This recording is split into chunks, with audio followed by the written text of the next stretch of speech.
Round 3 of the 2024 Indycar season took the series to the Children's of Alabama Indy Grand Prix. Children, you say? In Alabama? Probably in Actually, let's not make that joke again. This season so far has been a bit of a slow burner, it has to be said. But then this weekend came along. We had shock controversy, a fantastic race, and a f***ing mannequin on the track. Roll that title card.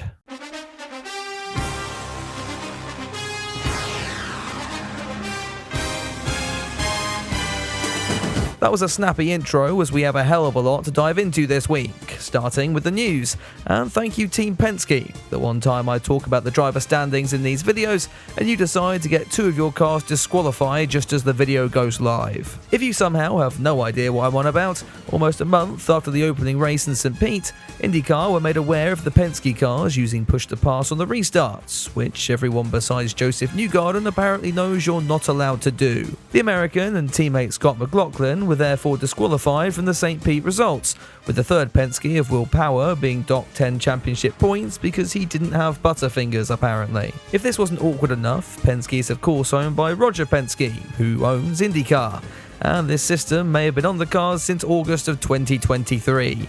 You know the team are really going to have to make sure their stories are straight if they want to get out of this one. Alas, the opposite would happen. Whilst Power and McLaughlin would claim they had no idea about the system being in place, Newgarden decided to just gather all of the press in one room, cry for a little bit, then claim he thought it was a rule all along, and in doing so making this almighty storm even worse. You may be surprised to hear that there were some other news stories going on this weekend. Firstly, Théo Pourchaire was still filling in for David Malukas at McLaren, and there was a new flab of skin in the number 51 car. You may well remember Luca Ghiotto as one of those F2 drivers who was good enough to win races in that series but didn't have enough blackmail to secure a seat in Formula 1.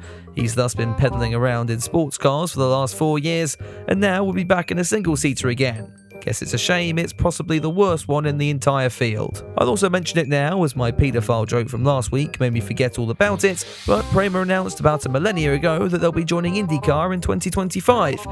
Anyway, let's get on to practice 1. Newgarden would come into this one wanting to keep all the attention off himself following the controversy of the week prior. He did a great job of this, as he had fun doing 360s in the opening minutes of the session. He wouldn't be the only one taking a trip onto the Barber outskirts, as Augie Canapino found himself a good viewing spot of turn 1 a little while later. As the red came out, it still baffles me that the IndyCar commentators suck this guy off every time he makes an appearance, despite making about as much of an impact in this series as a dwarf has falling into a bull pit. And don't worry, his talents will again be on show a fair bit later on. The other highlights of P1 would see Ray Hall finding a new thing wrong with his number 15 car, and Rossi trying out some rather experimental lines, which was enough to inspire Felix Rosenqvist and Pato O'Ward to do the same. Romain Grosjean usually likes this Barber circuit. Maybe humping the curbs is liking it a little bit too much though. Meanwhile, Newgarden would end the session on top, and fair play to him for coming home first without using his action replay codes for once. He wouldn't replicate that performance in practice 2, however, as Rinus VeeKay decided that he wanted to be quick this weekend and shot to the top of the times ahead of qualifying. We get a bit of action here too, Fittipaldi's steering shaft going on strike, sending the Brazilian straight into the gravel at turn 4. Pietro's faulty shaft aside, Christian Rasmussen was in the gravel again, moments after the commentators praised his performance in Long Beach. Clearly, they'd forgotten about this then. Théo Pourchaire would then return to old habits, as fellow rookie Kyffin Simpson brought about the highlight of the session by turning his IndyCar into a game of buckaroo. With a lot of drivers showing pole-winning potential then, not Simpson just so we're clear, we could get into qualifying, and the shocks would come straight away. Stingray's prayed himself into P7. That of course wouldn't last, but perhaps more surprising was the top 2 from Long Beach failing to progress into the Fast 12. That would be backed up by more big names in the form of Rossi and VeeKay in Group 2, the latter's car deciding to go on the dole and ruin the Dutchman's chances. Rasmussen very nearly made the cut, only to have a Rasmussen moment and throw himself out of contention. The Fast 12 and Fast 6 would be a bit more of an orderly affair, and ended in similar fashion to last week. Power looking to have secured pole before one of the young guns snatched it away by the slimmest of margins. Honestly, at this point, it just feels like beating your dementia-ridden grandparent in a game of Scrabble. This week, it would be McLaughlin, whose St. Pete disqualification left him last in the IndyCar standings, taking P1 away from his teammate. But a Penske 1-2 seemed to be exactly what the team needed.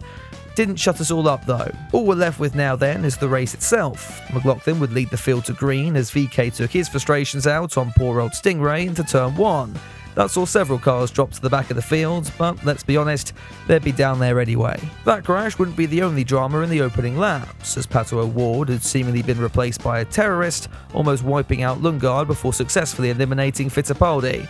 This was a racing incident, according to the Mexican, by the way. Santino Ferrucci was the second terrorist out there today, but that's just accepted as the norm at this point. When we got back to green, Scott Dixon decided to pick a fight with the iconic hairpin. The number 9 car was attempting to battle his way through the field before he came across a blind Rahal who punched him off into the gravel. That fate would be shared by Rasmussen, who tried to beat Billy Big Bollocks into the chicane and came off worse against Marcus Ericsson. A few laps later, and another big name would be off. This time it was Joseph Newgarden, as Marcus Armstrong told the American just what he thought of his St. Pete excuses as he muscled his way into 13th. Just as we thought the race had settled down, we'd get yet another caution when McLaren's new weight-saving technology saw Rossi trying to navigate a tricycle around Barber.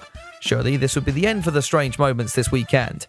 But oh no. As if this race wasn't mental enough, it was about to be turned on its head as a mannequin tried to off itself from the bridge.